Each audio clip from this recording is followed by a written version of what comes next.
Hey everybody, I hope you guys are having a good day. Today, we're going to talk a little bit about some words that Bill Gates had to say about NFTs, as well as what's going on with the market today and some things you might want to look out for. So get comfortable, buckle up your seatbelt. We're going to get started on the Black Financial Channel in three, two, one, and go.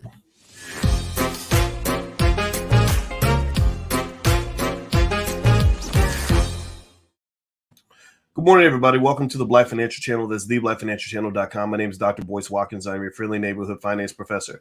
On the Black Financial Channel, we talk about Black wealth and Black economics every day, sometimes as much as 10 times a day, under one condition. The condition is that we are Black first. Black first means we put our community at the top of our priority list.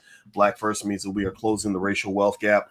Black first means that we break generational curses. We don't continue them. Black first means that our children, our kids are the most educated kids in the world. Black first also means that we have pride in our community and we build wealth and we teach wealth to each other.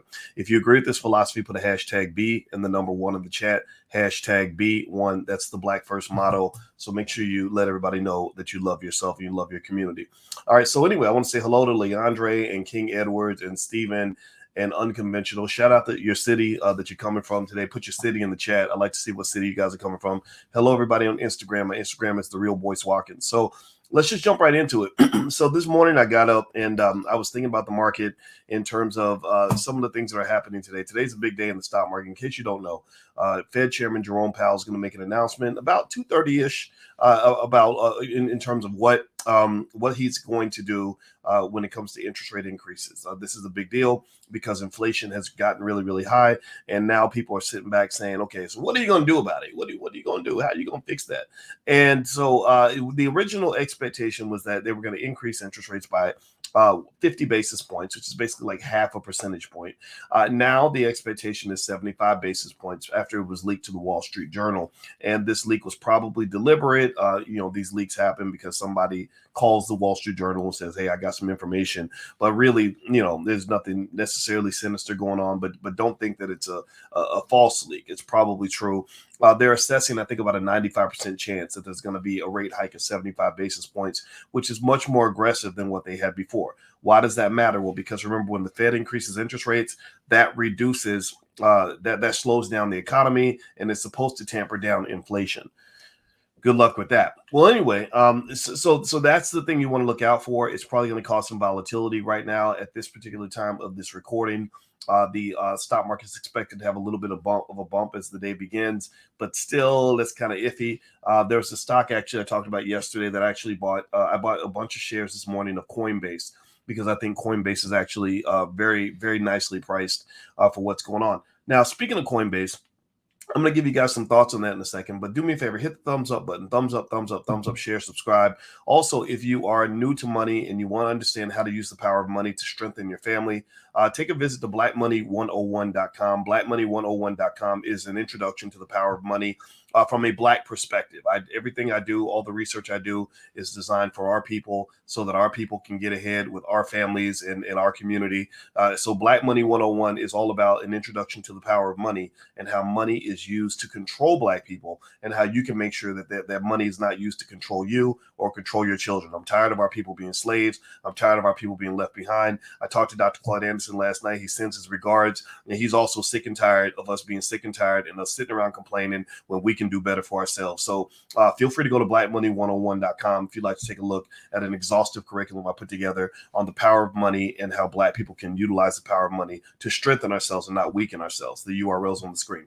Now, with that said, here's another interesting thing I saw that Bill Gates said the other day that I thought was worth exploring. I don't agree with this comment entirely because I think there's more nuance there. But it's important to hear different perspectives and different points of view. Well, Bill Gates basically said NFTs are for suckers. He said the NFT market, the Bored Ape Yacht Club, all that crap. When you got Snoop Dogg and Steph Curry putting those little ugly NFT images up, and they said this ugly image costs $280,000. There's no logical reason that an ugly little digitized crappy little face should cost $250,000. There's no logical reason.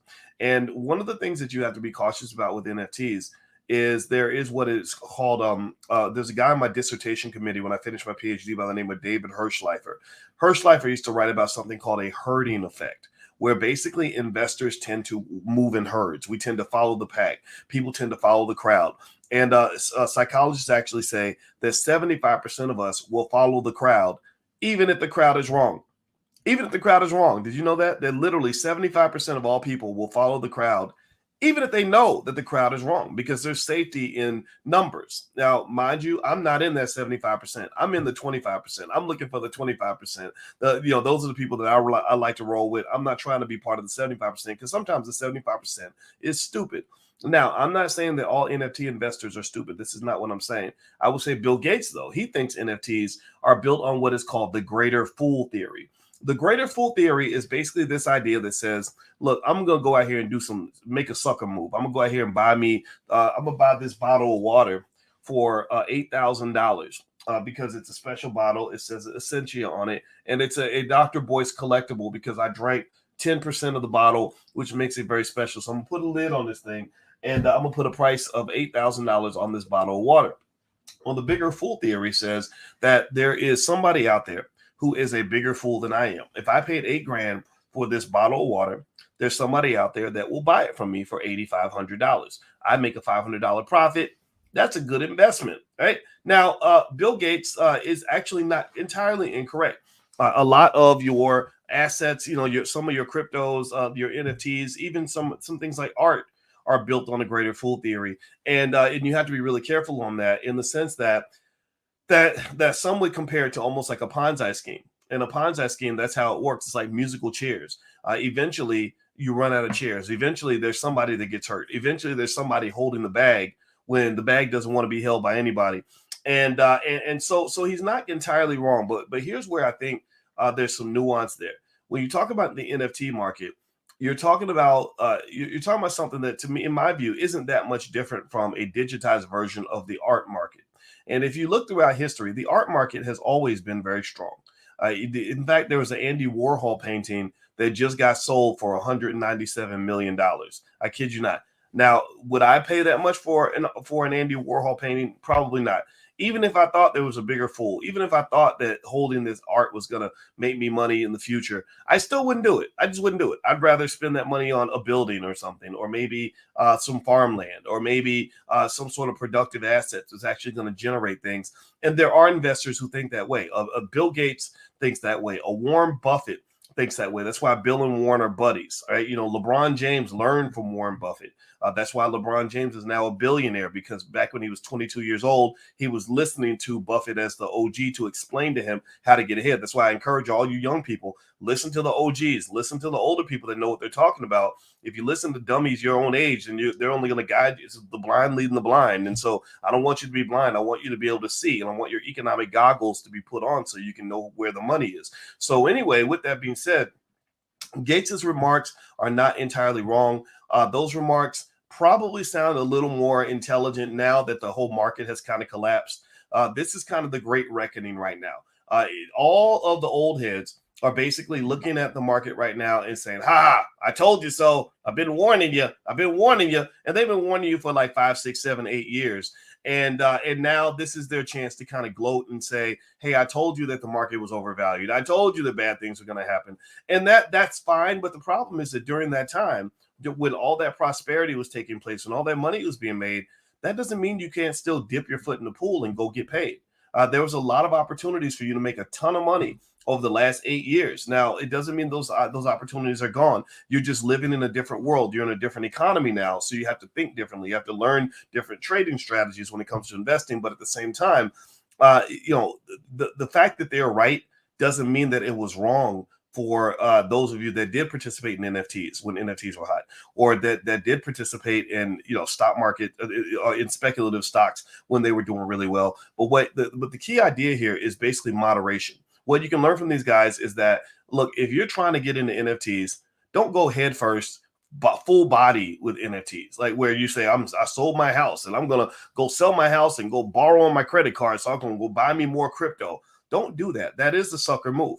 It's a sucker move, not because NFTs and crypto are a bad industry. It's a sucker move because you never put all your eggs in one basket. You never, just like basketball, you never go on the court with one move. right? In any space in life, you always want to have options.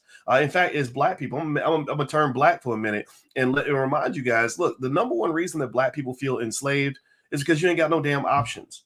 They train you as a child to look for a job, and that's it. That's your only move. Your only move is filling out a job application, hoping that a wonderful white man's going to come along and offer you a job, and then you end up stuck when those jobs go away. When he says, "Hey, I don't want to fire, I don't want you around because you're a little too black, or your hair's a little too curly, or you're coming in here with a little bit too much Black Lives Matter talk, or whatever it is that you believe in," that's when you end up stuck because you got one move. So one of the keys in economics, in my opinion, if I was to give you some Uncle Boyce, Dr. Boyce advice and information, is never put yourself or your children in a position where they've only got one move. Never ever find yourself in life where you don't have any options. When I talk to my daughters about money and men and all that, I say, look, it's okay to want a man that's got a little bit of money. I think a financially successful man is really good at taking care of your kids. That's what I do. That's what their biological dad does. We're men who take pride in the fact that we can take care of our families, and so you want a man like that. But I said, never put yourself in a position where that's your only move. Where your only move is to get that one guy that's going to pay all your bills. You learn how to pay your bills. You learn how to make your money. You learn how to build your own stash. So you got a plan B in case your plan A does not work out. That is extremely important because that is linked to your freedom. All freedom is options. Freedom and options are pretty much the same thing. People that don't have freedom tend to be people that have no options. And people that have no options tend to actually be sad and more depressed than people that have plenty of options and opportunities and places that they can go if things get bad. So that's my 2 cents. Y'all know me. I always take it back to you in terms of how you can improve your life. But overall, I think that what Bill Gates said should not be written off. You shouldn't just listen to it and say, there are these old people go talking all old and stuff again. Remember, there's a reason why Bill Gates has over $100 billion in assets, right? There's a reason why he owns more farmland than any human being on the entire planet, from my understanding, or in the United States, or something crazy like that. Not on Earth. I think the Queen of England owns more land than everybody else or something because she stole it from Africa. Y'all know the history of that. But at the same time, guys like Buffett and Gates, they tend to have a bias against new technology.